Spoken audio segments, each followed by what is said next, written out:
कहानी की शुरुआत में हम लॉस एंजलिस की जगमगाती सड़कों को देखते हैं, जहां रात के सन्नाटे में एक भारी भरकम ट्रक तेजी से आगे बढ़ रहा है। ये कोई मामूली गाड़ी नहीं है, बल्कि ये वो ट्रक है जिससे करोड़ों की नकदी भरकर बैंक में लाई और ले जाई जाती है। इस गाड़ी की सुरक्षा के लिए आगे और पीछे दो मुस्तैद गार्ड्स भी तैनात किए गए हैं। सफर के दौरान ही ट्रक अचानक एक डोनट की दुकान के सामने जाकर रुक जाता है। दरअसल काफी देर से चलते चलते इन गार्ड्स को जोरों की भूख लगाई थी, इसीलिए 2 गार्ड्स गाड़ी से नीचे उतरकर खाना पैक कराने दुकान के अंदर चले जाते हैं, जबकि बाकी के 2 साथी सुरक्षा का जिम्मा संभाले ट्रक के भीतर ही बैठे रहते हैं। तभी अंधेरे से निकलकर एक काले रंग की कार आकर रुकती है, जिसमें से 4 नकाबपोश लोग बाहर आते हैं और सीधे उन दोनों गार्ड्स पर बंदूकें तान देते हैं, जो अभी अभी खाना हाथ में लिए दुकान से बाहर निकले थे। ट्रक के अंदर बैठा गार्ड ये सब देखते ही बिना एक पल गंवाए सीधा पुलिस को इन्फॉर्म कर देता है। तभी एक शातिर चोर उस गार्ड की खिड़की के पास पहुंचकर उसे चुपचाप गाड़ी से नीचे उतरने की वार्निंग देने लगता है। लेकिन जब वो गार्ड बाहर आने से साफ मना कर देता है, तो वो चोर ट्रक के मजबूत शीशे में छेद करके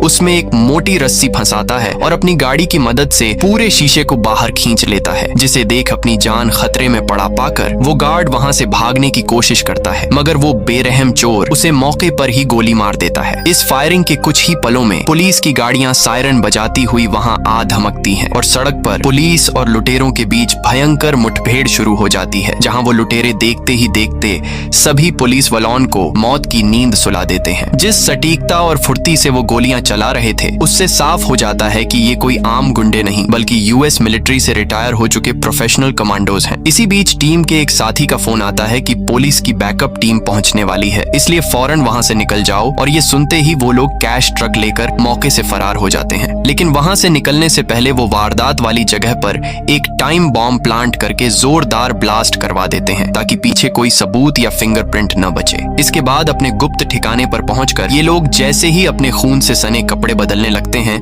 टोली का बॉस रॉय अपने साथियों पर बुरी तरह भड़क उठता है, क्योंकि उनका प्लान बिना खून खराबे के चुपचाप ट्रक उड़ाने का था। पर अब इस कत्लेआम की वजह से पूरे शहर की पुलिस उनके पीछे पड़ने वाली थी। और सबसे बड़ा ट्विस्ट ये था कि जो ट्रक इतनी बड़ी तबाही मचाकर चुराया गया, वो अंदर से पूरी तरह खाली था। लेकिन ये बात इन चोरों को पहले से पता थी, क्योंकि इस खाली ट्रक का इस्तेमाल वो आगे एक बहुत बड़ी डकैती के लिए करने वाले हैं। तभी टीम का शातिर मेंबर टोनी रॉय को सलाह देता है कि किसी को वारदात वाली जगह वापस भेजो, ताकि पता चल सके पुलिस आगे क्या कदम उठा रही है। और रॉय को यह बात इतनी जन जाती है कि वो अपने वफादार साथी बॉस्को को जासूसी के लिए तुरंत क्राइम सीन पर रवाना कर देता है। उधर क्राइम सीन पर पुलिस की इसी हलचल के बीच कहानी हमें मिलाती है डिटेक्टिव निक से, जो एक ऐसा बेखौफ और अड़ियल पुलिस वाला है जो अपराधियों के पीछे काल बनकर पड़ जाता है। लेकिन इस जांबाज ऑफिसर की एक कमजोरी भी थी कि वो हर वक्त लड़कियों के चक्कर में फंसा रहता था। और इसी चक्कर में आज सुबह सुबह भी वो अपनी पत्नी की नजरों से बचकर चुपके से अपने ही घर में दाखिल हो रहा होता है कि तभी सामने उसकी पत्नी आकर खड़ी हो जाती है। इसके बाद निक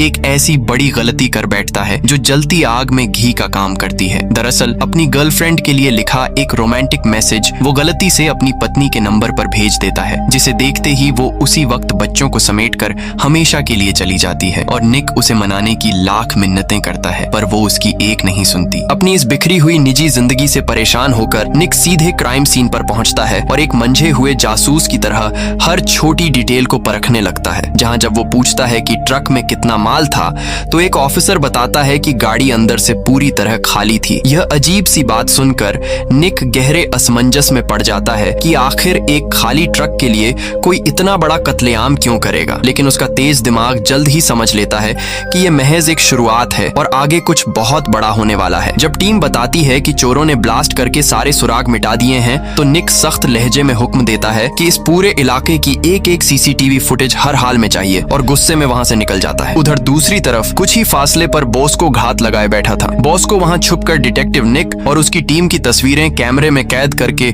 सीधे रॉय को भेज देता है। तस्वीरें देखते ही रॉय निक की पूरी कुंडली खंगालने में जुट जाता है। पता चलता है कि निक कोई सीधा साधा पुलिस वाला नहीं, बल्कि एक सनकी और बेखौफ इंसान है, जिसे पूरा शहर वर्दी वाला गुंडा कहता है। कानून के नियमों को ताक पर रखकर सिर्फ अपनी मर्जी से केस सुलझाने के लिए मशहूर, और जिस मुजरिम की पूंछ एक बार पकड़ ले, उसे सलाखों के पीछे पहुंचा कर ही दम लेता है। ये सब जानकर रॉय के माथे पर चिंता की लकीरें उभर आती हैं। उधर निक अपनी टीम को हुक्म देता है कि पिछले कुछ समय में शहर में में जितनी भी डकैतियां हुई हैं सबका रिकॉर्ड सामने रखो। एक जूनियर अफसर बताता है कि पिछले 3 महीनों में लॉस एंजलिस में कई बड़ी चोरियां हुई हैं, लेकिन हर वारदात इतनी सफाई से अंजाम दी गई कि न कोई फिंगरप्रिंट मिला न कोई सबूत। ये सुनते ही निक भांप जाता है कि जिस सटीक प्लानिंग से ये लोग काम कर रहे हैं और जैसे फौज के जवानों की तरह पुलिस का मुकाबला कर रहे हैं, इनका नाता जरूर कभी आर्मी से रहा होगा। वो टीम को आदेश देता है कि उन सभी पूर्व सैनिकों की लिस्ट तैयार करो जो मिलिट्री छोड़ने के बाद जुर्म की दुनिया में आ चुके हैं। फाइलें खंगालते हुए टीम की नजर रॉय नाम के एक शख्स पर जाकर टिकती है। रॉय पहले यूएस आर्मी का हिस्सा था, बाद में कत्ल के इल्जाम में जेल गया और सजा पूरी करके अब रिहा हो चुका था। निक पूछता है कि रॉय की रिहाई किस तारीख को हुई थी। जैसे ही साथी स्क्रीन पर तारीख देखता है, उसके होश उड़ जाते हैं। जिस दिन से रॉय जेल से बाहर आया था, ठीक उसी वक्त से लॉस एंजलिस में चोरियों का सिलसिला शुरू हुआ था। अब निक को पूरा यकीन हो जाता है कि इस खेल का मास्टरमाइंड रॉय ही है। छानबीन में यह भी पता चलता है कि रॉय का टोनी नाम के एक बारटेंडर के साथ गहरा याराना है और वो अक्सर उसी के बार में आता जाता है। यह सुराग हाथ लगते ही निक उस बार में पहुंच जाता है। वो टोनी से एक आम कस्टमर की तरह बात करता है और जरा भी भनक नहीं लगने देता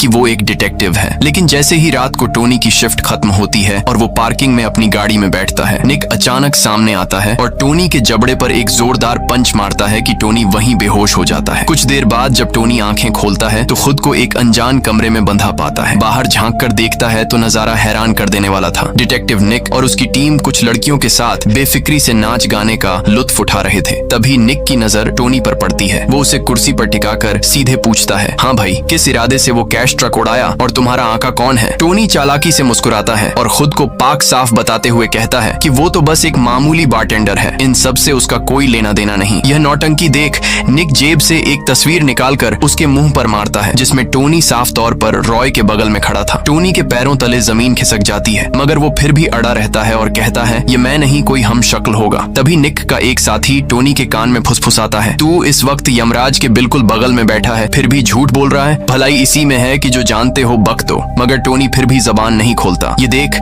निक का पारा 7वें आसमान पर पहुंच जाता है। वो सभी लड़कियों को कमरे से बाहर भेजता है, टोनी का गला दबोचता है और आंखों में आंखें डालकर कहता है, यह मत सोच कि हम तुझे कोर्ट और जेल के चक्कर में डालेंगे।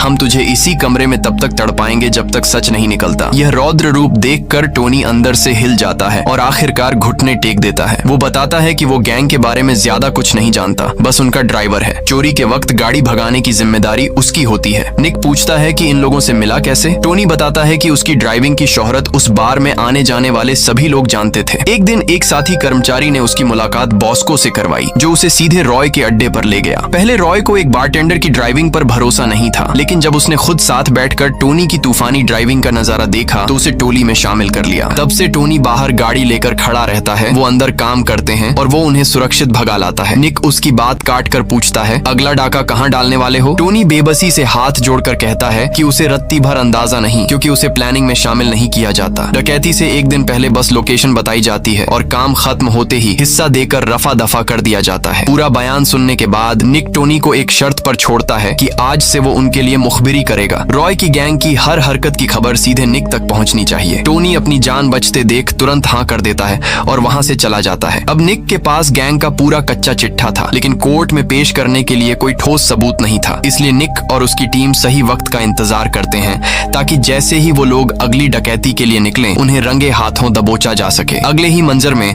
रॉय अपनी पूरी टीम को लॉस एंजलिस के सबसे आलीशान इलाके में लाता है और शहर के सबसे बड़े फेडरल बैंक के सामने कार रोकता है। वो सबको सामने वाली इमारत की छत पर ले जाकर दूरबीन से बैंक की तरफ इशारा करते हुए कहता है, दोस्तों, आज तक कोई माई का लाल इस तिजोरी को हाथ नहीं लगा पाया, लेकिन हमारा अगला मिशन इसी नामुमकिन किले को फतह करना है। वो आगे बताता है कि अब तक 57 बार शातिर चोरों ने इसे लूटने की कोशिश की और हर बार उन्हें अपनी जान से हाथ धोना पड़ा। दरअसल यहाँ की सिक्योरिटी इतनी चाक चौबंद है कि कोई राहगीर भी इस बैंक की दीवार को लगातार 2 मिनट तक निहारे तो कमांडोस उसे तुरंत दबोच लेते हैं। इतना कहकर रॉय मुस्कुराता है और अपने साथियों का हौसला बढ़ाते हुए कहता है, दोस्तों, यहाँ से दौलत उड़ाना मुश्किल जरूर है, लेकिन नामुमकिन बिल्कुल नहीं। इसके बाद रॉय अपने खुफिया ठिकाने पर लौटकर गैंग को आगे का पूरा प्लान समझाता है। वो बताता है कि इस तिजोरी में रोजाना 500 से 700 मिलियन डॉलर का भारी भरकम कैश मौजूद रहता है, लेकिन सबसे बड़ी चुनौती यह है कि यहाँ रखे हर नोट का एक खास सीरियल नंबर है जो कंप्यूटर सिस्टम में दर्ज रहता है। अगर कोई यहाँ से रकम उड़ाकर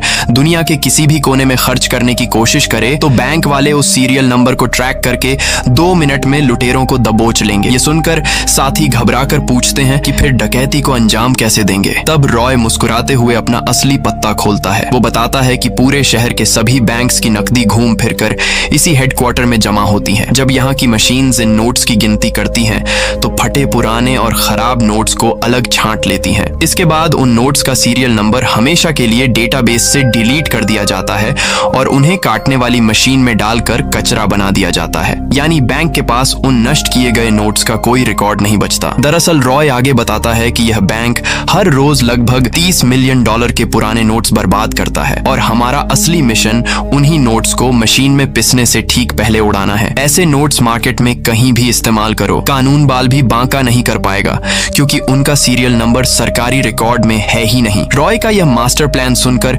सबके होश उड़ जाते हैं, लेकिन एक साथी पूछता है कि उस अभेद्य किले के भीतर कदम कैसे रखेंगे। इस पर रॉय बताता है कि वही बख्तरबंद कैश ट्रक जो पहले चुराया था उसी का इस्तेमाल होगा। सब गार्ड्स की वर्दी पहनकर बैंक के पिछले खुफिया रास्ते से दाखिल होंगे क्योंकि उस बैक गेट पर पहरा थोड़ा ढीला होता है और सिक्योरिटी वाले सिर्फ ड्राइवर का चेहरा देखकर गाड़ी अंदर आने देते हैं। लेकिन इसके लिए पहले एक मोहरे को बैंक के अंदर भेजना होगा जो वहाँ के माहौल का पूरा जायजा ले सके। अगली सुबह टोनी उसी फेडरल बैंक के बगल वाले रेस्टोरेंट में डिलीवरी बॉय की नौकरी ज्वाइन कर लेता है। जैसे ही बैंक की एक महिला कर्मचारी खाने का ऑर्डर करती है, टोनी चालाकी से एक की जगह 2 पार्सल उठाकर बैंक की तरफ चल देता है। एंट्री गेट पर पूरी तलाशी के बाद उसे एक ऑफिशियल एंट्री पास मिल जाता है जिससे वो अब कभी भी बैंक के भीतर आ जा सकता था। अंदर महिला को खाना सौंपकर टोनी सीधे वॉशरूम जाता है और वो दूसरा खाने का डिब्बा वॉशरूम की छत के पैनल के ऊपर छुपा देता है। लेकिन जैसे ही वो बिल्डिंग से बाहर निकलता है, निक की टीम के जासूस उसे देख लेते हैं। जब निक को खबर मिलती है कि टोनी को शहर के सबसे सुरक्षित फेडरल बैंक से निकलते देखा गया है तो उसके माथे पर पसीना आ जाता है। वो टीम के सामने बड़ी बड़ी बातें करता है कि उन मामूली चोरों की इतनी हैसियत नहीं कि इस बैंक पर हाथ साफ कर सकें, लेकिन अंदर से उसका दिल गवाही दे रहा था कि वो फौजी किसी भी हद तक जा सकते हैं। उसी रात रॉय और उसके साथी एक होटल में परिवार के साथ डिनर कर रहे होते हैं कि तभी डिटेक्टिव निक वहां आ धमकता है। इस पुलिस वाले को देखकर टोनी का गला घोंट जाता है क्योंकि उसे डर था कि निक सबके सामने उसकी पोल न खोल दे, और निक ठीक वही करता है। वो सीधे रॉय की टेबल पर जाता है और टोनी के कंधे पर हाथ रखकर दोस्ताना लहजे में कहता है, अरे टोनी भाई, कुछ दिन पहले जिम में मिले थे ना। इतना सुनते ही टेबल पर सन्नाटा पसर जाता है और रॉय समेत सब टोनी को शक की निगाहों से घूरने लगते हैं। दरअसल निक जानबूझकर उनके बीच फूट डालना चाहता था और उसकी यह चाल पूरी तरह कामयाब हो जाती है। होटल से निकलते ही रॉय आग बबूला होकर टोनी को अपने ठिकाने पर ले जाता है। वो अपने गुर्गों को हुक्म देता है कि टोनी की तलाशी लो कि कहीं यह पुलिस का जासूस तो नहीं। फिर टोनी की कनपट्टी पर पिस्टल तान कर दहाड़ता है, सच बक कमीने,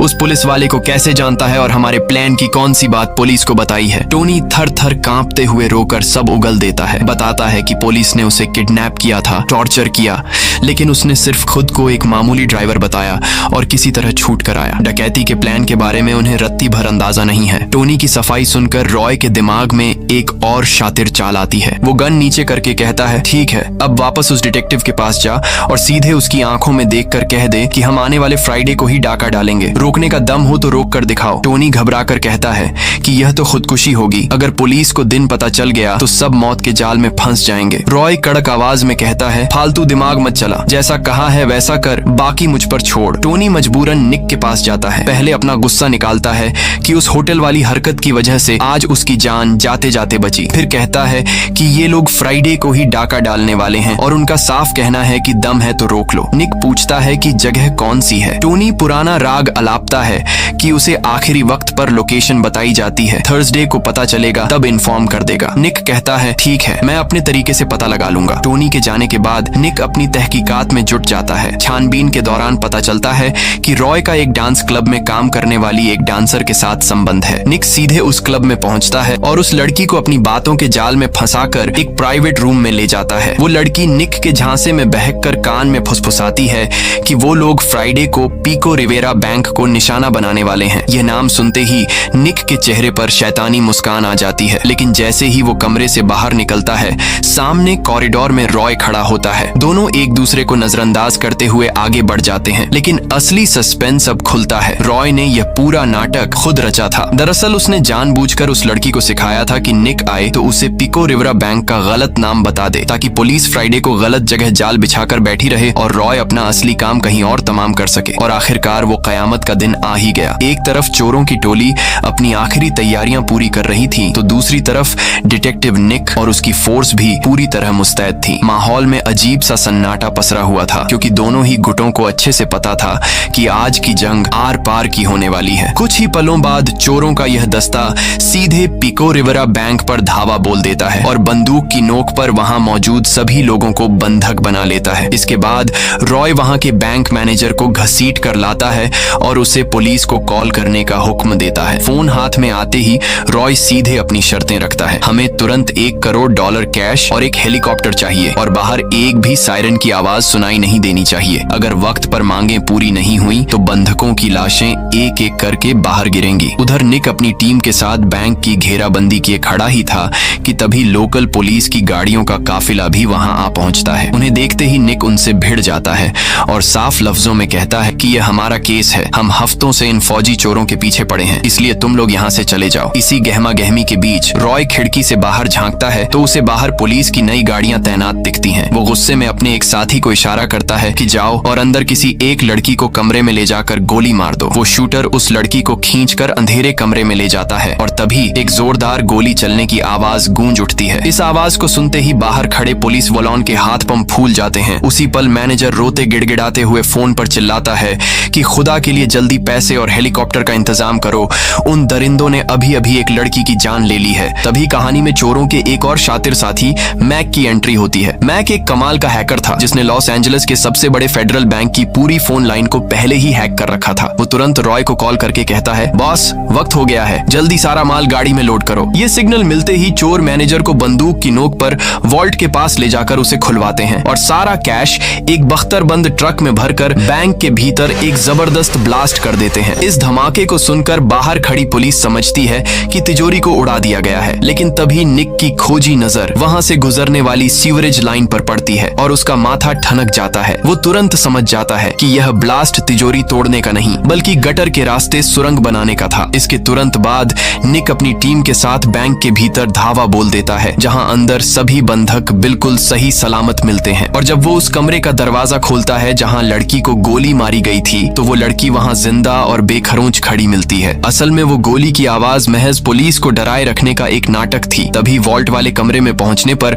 फर्श पर एक बड़ा गड्ढा दिखाई देता है। अब निक को पूरा माजरा समझ आ चुका था कि वो फौजी चोर पुलिस को अपनी उंगलियों पर नचाकर सीवरेज लाइन के रास्ते पहले ही निकल चुके थे। तभी मंजर बदलता है और हम रॉय और उसके एक साथी को बैंक गार्ड्स की वर्दी में एक भारी भरकम ट्रक दौड़ाते हुए देखते हैं। यह वही बख्तरबंद गाड़ी थी जो कहानी की शुरुआत में चुराई गई थी, लेकिन इसका रंग रूप इतनी चालाकी से बदल दिया गया था कि यह हूबहू बैंक की ओरिजिनल कैश वैन लग रही थी। पिको रिवेरा बैंक की तिजोरी से लूटा गया एक डॉलर इसी गाड़ी में भरा हुआ था और अब ये चोर उसे लेकर शहर के सबसे बड़े फेडरल बैंक की तरफ बढ़ रहे थे। उधर हैकर मैक ने फेडरल बैंक की पूरी कम्युनिकेशन लाइन अपने कंट्रोल में ले रखी थी, जिसने पहले ही वहां के सिक्योरिटी गार्ड्स को फेक कॉल करके बता दिया था कि कैश ट्रक कुछ ही मिनटों में वहां पहुंचने वाला है। और यहीं पर इस पूरी डकैती का सबसे बड़ा सच सामने आता है। दरअसल उन्होंने पिको रिवेरा बैंक इसलिए नहीं लूटा था कि वो उस कैश को सीधे मार्केट में खर्च करेंगे। वो तो उन नए नोट्स को फेडरल बैंक की काउंटिंग मशीन में डलवाकर उन पुराने और फटे नोट्स के बक्से उड़ाना चाहते थे, जिनके सीरियल नंबर सरकारी रिकॉर्ड से हमेशा के लिए डिलीट हो चुके थे। क्योंकि नए नोट्स मार्केट में खर्च करते तो पुलिस उन्हें आसानी से ट्रैक कर लेती, लेकिन इन पुराने नोट्स का तो कोई रिकॉर्ड ही नहीं बचा था। कुछ ही देर में वो ट्रक फेडरल बैंक के पिछले VIP गेट पर जाकर रुकता है, जहां तैनात एक गार्ड उनकी गाड़ी को रोकता है। चोर उसे अपनी फेक ID दिखाते हैं, जो इतनी सफाई से बनाई गई थी कि असली और नकली का फर्क करना नामुमकिन था। इसके साथ ही मैक की उस फेक कॉल की वजह से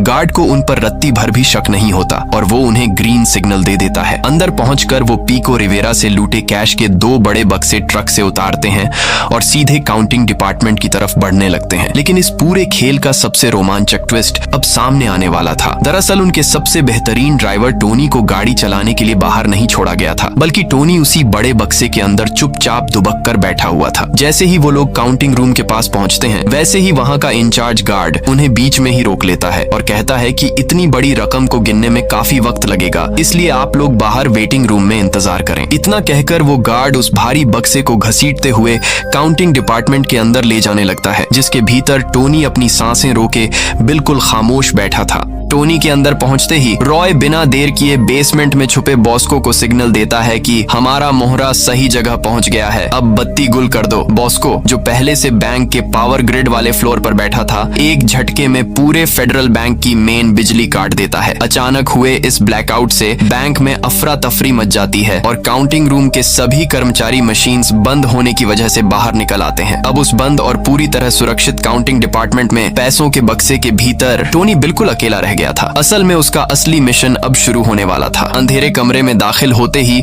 टोनी बिना एक पल गंवाए एक स्ट्रोब लाइट ऑन कर देता है। इस रोशनी के चालू होते ही सारे सिक्योरिटी कैमरास ब्लर हो जाते हैं, जिससे कंट्रोल रूम में बैठे गार्ड्स को स्क्रीन पर कुछ भी दिखना बंद हो जाता है। रास्ता साफ होते ही टोनी उस कैश बॉक्स से बाहर निकलता है, जहां कमरे में दूर दूर तक कोई नहीं था। अब टोनी बिना वक्त जाया किए उन फटे पुराने और रद्द हो चुके नोट्स की गड्डियां धड़ाधड़ बैग्स में ठूंसने लगता है। दरअसल यह वही दौलत थी जिसका सीरियल नंबर कंप्यूटर से हमेशा के लिए मिटाया जा चुका था और जिसे कुछ ही देर में कतरन मशीन में पिसना था। इसके बाद टोनी उन बैग्स को कमरे के कोने में रखे बड़े डस्टबिन में फेंकने लगता है। उसका प्लान था कि कचरा उठाने वाली गाड़ी इसे बेकार कबाड़ समझकर बैंक से बाहर ले जाएगी और फिर उनकी गैंग इस माल पर हाथ साफ कर लेगी। उधर कंट्रोल रूम में गार्ड्स का माथा ठनकता है कि सारे कैमरास एक साथ कैसे बंद हो गए। इसीलिए कुछ गार्ड्स तुरंत काउंटिंग डिपार्टमेंट की तरफ बढ़ने लगते हैं। ये देखते ही रॉय वायरलेस पर टोनी के कान में चिल्लाता है, टोनी जल्दी कर, गार्ड्स तेरी तरफ आ रहे हैं। इतना सुनते ही टोनी के हाथ पांव फूल जाते हैं और वो दुगनी रफ्तार से बचे हुए नोट्स बैग में भरकर डस्टबिन में बंद कर देता है। फिर वो छत की वेंटिलेशन जाली उखाड़ता है और जैसे ही गार्ड्स कमरे में दाखिल होते हैं, टोनी उस खुफिया रास्ते में गायब हो चुका था। इसके बाद जब गार्ड्स पिको रिवेरा बैंक से आए कैश की दोबारा गिनती करते हैं तो हर एक डॉलर का हिसाब बिल्कुल सटीक मिलता है, क्योंकि टोनी ने उन नोट्स को छुआ ही नहीं था। उसने तो वो रद्दी माल उड़ाया था जिसका बैंक के किसी रिकॉर्ड में कोई नामो निशान नहीं था। रकम पूरी पाकर गार्ड्स रॉय से कहते हैं, सब ठीक है,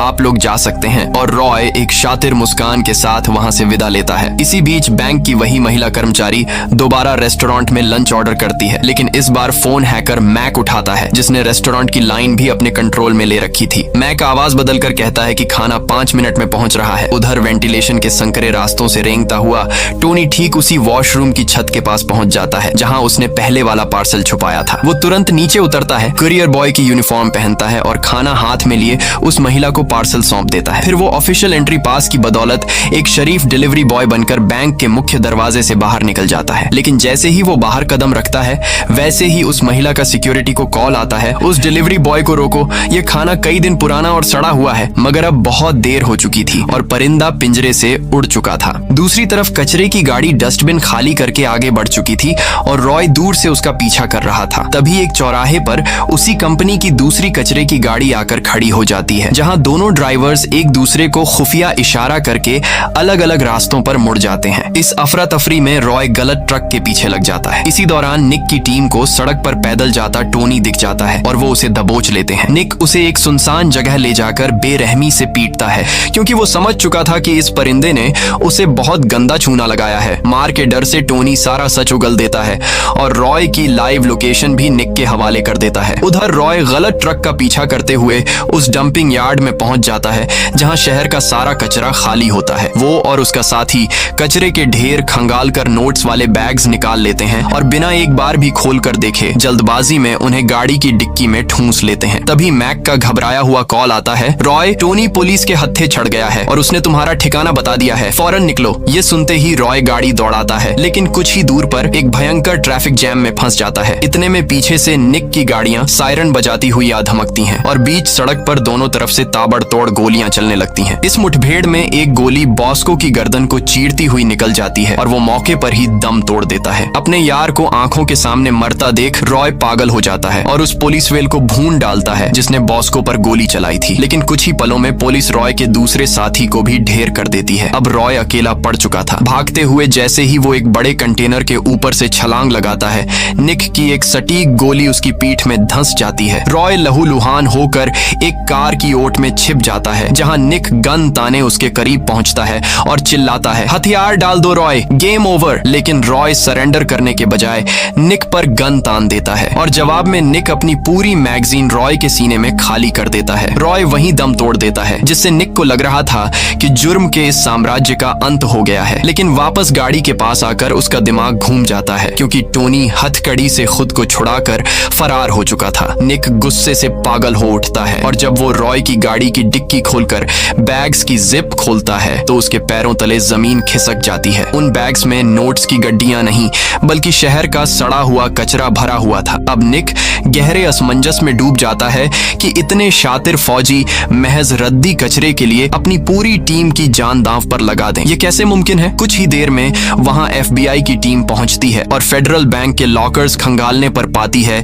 कि एक भी रुपया गायब नहीं हुआ है। इसके बाद FBI इस नतीजे पर पहुंचती है कि यह एक नाकाम गैंग थी जो गलती से कचरा चुराकर भाग रही थी और इसी रिपोर्ट के साथ केस की फाइल हमेशा के लिए बंद कर दी जाती है। लेकिन निक का दिमाग इस थियरी को मानने से साफ इनकार कर रहा था। वो कई दिनों तक उस केस के पन्ने पलटता रहता है। तभी उसकी नजर गैंग की एक धुंधली तस्वीर पर पड़ती है और वो चेहरा किसी और का नहीं बल्कि टोनी का था। ये देखते ही निक सीधे उस डांस बार में पहुंचता है जहां टोनी नौकरी करता था। पर वहां का मालिक बताता है कि टोनी 2 दिन पहले ही अपना हिसाब करके ये शहर हमेशा के लिए छोड़ चुका है। निक मायूस होकर वापस मुड़ने लगता है। तभी दीवार पर टंगे एक पुराने फ्रेम पर उसकी नजर ठहर जाती है। उस फोटो में टोनी एक लोकल फुटबॉल टीम के साथ मुस्कुरा रहा था और उसके ठीक बगल में हैकर मैक खड़ा था। बस यही नहीं, उसी फोटो में वो ट्रक ड्राइवर भी था जो बैंक का असली कचरा उठाने वाली गाड़ी चलाता था, जिस पर पुलिस को कभी शक ही नहीं हुआ था। ये देखते ही निक का दिमाग एक झटके में पूरी पहेली सुलझा लेता है। वो बाहर देखता है तो ठीक बगल में लॉस एंजलिस का वही आलीशान फेडरल बैंक सीना ताने खड़ा था। अब निक के सामने से झूठ का पर्दा पूरी तरह हट चुका था। दरअसल इस पूरे चक्रव्यूह का